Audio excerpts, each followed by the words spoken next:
നാട്ടിൽ പോലും ചെറിയൊരു വെതർ ചേഞ്ച് എനിക്ക് പ്രശ്നം ഉണ്ടാക്കും. എനിക്ക് ചുമയുണ്ടാവും, തുമ്മലുണ്ടാവും, പനി വരും, അങ്ങനത്തെ ഒരാളാണ് ഞാൻ. അപ്പോൾ അത് പക്ഷേ എനിക്ക് നാട്ടിലാകുമ്പോൾ ഇങ്ങനെ ചെറിയ രീതിക്ക് വന്നു പോവും, അത്രയേ ഉള്ളൂ. ചെറിയൊരു ചുമയായിട്ടോ ജലദോഷമായിട്ടൊക്കെ വന്നു പോവും.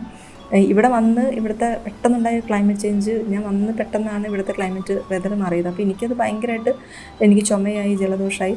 അപ്പോൾ അത് നമ്മൾ വന്ന് ഞാൻ ജോലിക്കൊന്നും കയറിയിട്ടില്ല. അപ്പോൾ അത് പക്ഷേ നമ്മളെ തന്നെ എന്നെ തന്നെ കെയർ ചെയ്യാൻ വേണ്ടി ഞാൻ അവിടെ നിന്ന് വന്നപ്പോൾ ഞാൻ കുറേ മെഡിസിൻസായിട്ടാണ് ഞാൻ വന്നത്. കാരണം നമുക്കിവിടെ വന്നു കഴിഞ്ഞാൽ എന്താണ് ഇവിടുത്തെ സിറ്റുവേഷൻ നമുക്കറിയില്ല. ഡോക്ടറെ കാണാൻ പറ്റുമെന്ന് അറിയില്ല, ട്രീറ്റ്മെൻറ്റ് എടുക്കാൻ പറ്റുമെന്ന് അറിയില്ല. സാധാരണ നമ്മൾ കാണുന്ന വീഡിയോസിലൊക്കെ ഇപ്പോൾ ബുക്ക് ചെയ്ത് കഴിഞ്ഞ് 1 വർഷം കഴിഞ്ഞിട്ട് ഡോക്ടറെ കാണാം എന്നുള്ളതൊക്കെയായിരുന്നു. പക്ഷേ അങ്ങനെയൊന്നും അല്ല ഇവിടെ. ഞാൻ പക്ഷേ കുറേ മെഡിസിൻസായിട്ട് ഞാൻ വന്നതുകൊണ്ട് തന്നെ ഞാൻ ആ സമയത്ത് ഞാൻ കംപ്ലീറ്റ് റെസ്റ്റ് എടുത്ത് മെഡിസിൻസൊക്കെ കഴിച്ച് അങ്ങനെ ഞാൻ തന്നെ മാറ്റിയെടുക്കുകയാണ് ഉണ്ടായത്. അതുകൊണ്ട് എനിക്ക് കഴിഞ്ഞ വിൻ്ററിൽ എനിക്ക് പുറത്തിറങ്ങാനേ പറ്റിയില്ല.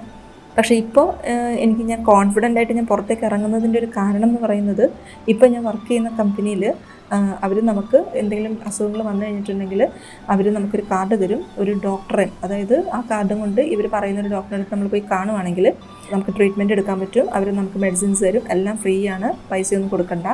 അപ്പോൾ അതുകൊണ്ട് തന്നെ അതിൽ വേറെ ടെൻഷനൊന്നുമില്ല. ഇപ്പോൾ എന്തെങ്കിലും അസുഖം വന്നാലും എന്നെ സംബന്ധിച്ച് നമുക്ക് അസുഖത്തിൻ്റെ ടെൻഷനല്ലാതെ ട്രീറ്റ്മെൻറ്റിൻ്റെ ടെൻഷനില്ല. കാരണം ഇവിടെ അതൊക്കെ അവൈലബിൾ ആണ്. ഇപ്പോൾ ഞാൻ വർക്ക് ചെയ്യുന്ന കമ്പനി ഇതൊക്കെ നമുക്ക് തരുന്നത് കൊണ്ട് തന്നെ അതിൽ വലിയ ടെൻഷനൊന്നുമില്ല. അപ്പോൾ ഈ അടുത്ത് ഞാൻ കമ്പനി കയറി കഴിഞ്ഞിട്ട് കുറച്ച് നാൾ മുമ്പ് എനിക്ക് ചെറിയൊരു ചുമ വന്നിട്ട് എനിക്ക് മാറുന്നില്ലായിരുന്നു. ഭയങ്കര ചുമയാണ്. ഞാൻ എൻ്റെ കയ്യിൽ നിന്ന് മെഡിസിൻസ് കഴിച്ചിട്ടൊന്നും എനിക്ക് മാറുന്നില്ലായിരുന്നു. അങ്ങനെ പിന്നെ ഞാൻ കമ്പനിയെ അറിയിച്ചു. അപ്പോൾ അവർ ഡോക്ടറെ വിളിച്ച് ടൈം തന്നു. ക്യൂ ഒന്നും നിൽക്കണ്ട, നമുക്ക് നേരെ ചെന്ന് ഡോക്ടറെ കണ്ടു, മെഡിസിൻസ് തന്നു, പൈസയൊന്നും കൊടുക്കണ്ട. ഞാൻ ഒരു രാത്രിയും പിറ്റേ ദിവസം ഉച്ചയ്ക്ക് ഞാൻ മെഡിസിൻ കഴിച്ചു, ഞാൻ ഓക്കെ ആയി. അപ്പോൾ അതുകൊണ്ട് എനിക്ക് ആ ടെൻഷൻ ഇല്ലാത്തത് കൊണ്ടാണ് ഞാനിപ്പോൾ മഞ്ഞിലേക്ക് ധൈര്യമായിട്ട് ഞാൻ ഇറങ്ങുന്നത്. അപ്പോൾ ഞാൻ മാത്രം കണ്ടാൽ പോരല്ലോ, നിങ്ങളും കൂടി കാണൂ ഈ വിൻ്റർ കാഴ്ചകൾ. ഓക്കെ.